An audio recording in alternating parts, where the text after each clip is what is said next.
Okay, welcome to my very first fly tying video here. So if this is a little bit rough, I'll apologize for my poor videography skills here. Today we are going to be tying the carpet muncher. And yes, I know you're laughing, I was too. This is a fly that is a bit of a variation pattern off of a couple of existing flies that have been wildly successful, one of them being the headstand and a few others. So it's a simple fly, it's easy to tie, it's very durable, and seems to work quite well. So what we're going to do is first and foremost, let's go over some materials here. As far as the recipe is concerned, you'll see I'm using 6-aught uni thread in yellow, and by the way, this can be done in obviously multiple colors. This is an attractor pattern. It's not really meant to represent any specific bug or anything.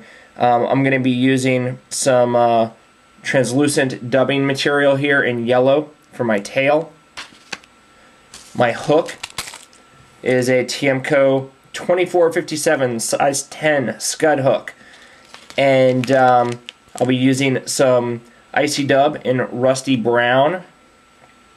See there, some orange floss, a little bit of lead, and some bead chain. So first I want to take my thread and I'm just going to start and make a small little hump right up by the hook eye. On this fly, unlike a clouser, we want the bead chain to be pretty close up to the front of this fly. So I'm going to go ahead and wrap in my bead chain with some figure eights.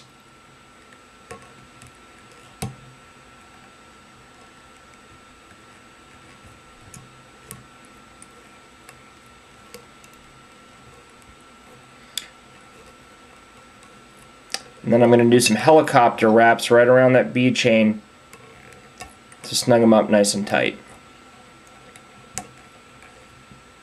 Okay. So once I have got that all set, I'm going to go ahead and take just a little bit of lead, and right behind, I'll bring my thread back just a little here, right behind those bead chain eyes, I'm going to do about 5 or 6 turns of lead in a nice little cluster overlapping each other right behind. Break it off. And the whole idea here is per the headstand, what we want this fly to do is really stand on its head with its tail in the air when it hits bottom. Thread wrap down here, secure these in. Check that they are straight.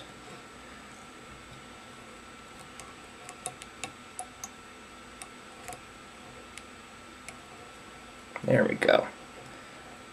Okay.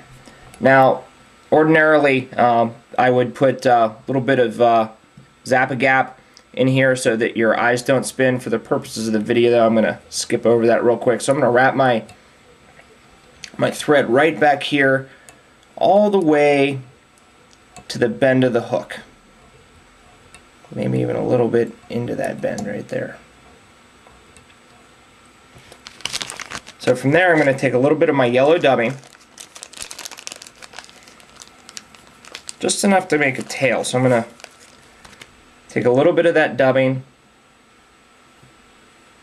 and I'll make a little bit of a kind of a noodle out of it, almost as if you were doing a dubbing noodle but not around any thread. And I'm going to then, and by the way, you could do this with craft fur or anything else, but it's a very short tail, and I found the dubbing kind of holds in there just the way I want it to. So I'm going to take that dubbing, 1 wrap, 2 wraps, snug it down, do 1 wrap underneath. Don't want it cocked up too much, but don't want it wrapping around that hook. So there we go. And then I'm going to go ahead and I'm going to take my scissors, cut off the excess right at the point where that lead ends, and wrap forward, securing it down. This is all going to get covered up here in momentarily with our body material. So bring it back there to the end. And then of course I will take my floss, my orange floss, and we'll go ahead, tie this in here in the rear.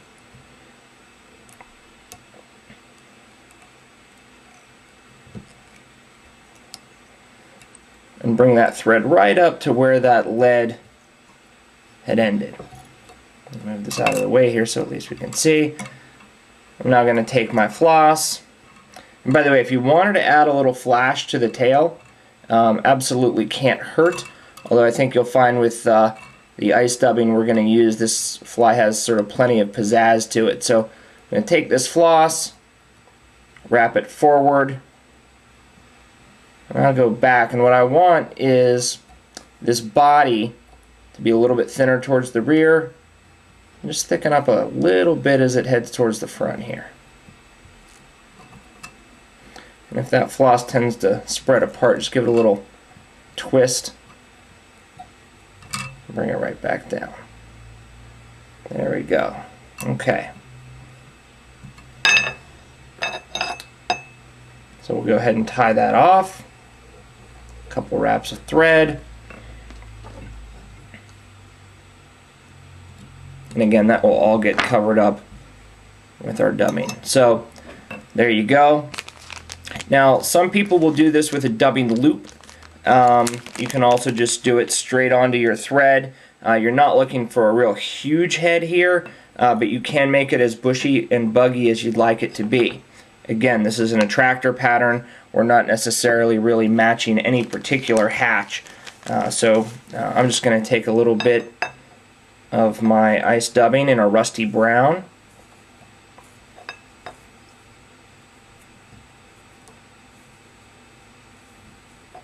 Spin that noodle on. Let's cover up those thread wraps. Come in right behind my bead chain. A little bit more here. I'm going to figure eight around that bead chain.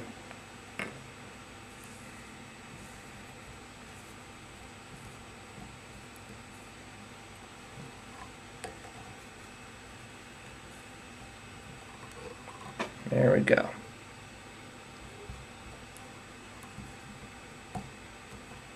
And if you've got a little bit of dubbing here, which is good, left over, you can take your whip finish tool and actually whip finish right there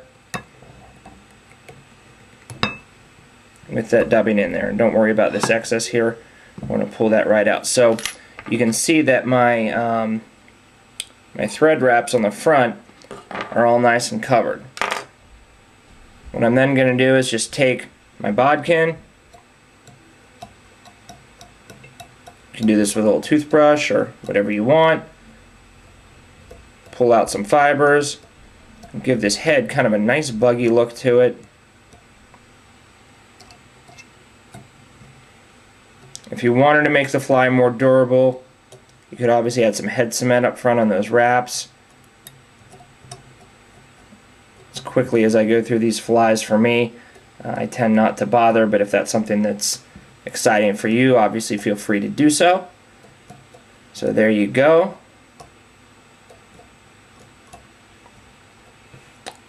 And then if you've got any real long stragglers, you can just kind of pull them out from there.